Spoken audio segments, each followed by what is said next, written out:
TikTok әлемде ең көп жүктелетін әлеуметтік желі. Күн сайын орта есеппен миллионнан астам жаңа пайдаланушы тіркеледі. Бұл секунд сайын шамамен 10 жаңа адамға тең көрсеткіш. Желөкпенің сөзіне, желіктің көзіне айналған желде аудиторияның назарына талас қызу. Көбірек қаралым жинау үшін адамдар түрлі амал жасайды. Стримда соғысады, фейк ньюс таратады. Теріс ағымдарды насихаттарын үдеткен, текті білмеген тобыр надандықты насихаттайды. Шетелдегі шатаққа шақырады. Интернет төрін былғап, псевдо көсемдерінің сойылын соғады. Қараға тұмшаланған қыз келіншектер де қымсынбайтын болған. 13 жасында тұнығы лайланғандар да, бірнеше еркектің қойында марқайғандар да эфирде. Дәстүрімізді мансұқтап құсып отыр. Өздерде запыран сасып, қоғамды жирендіріп болды.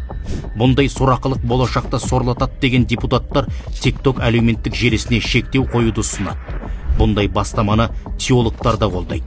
Олар TikTok'тағы бассыздыққа тоқтам болмаса, тарихи тамырымызды талқандап тынады.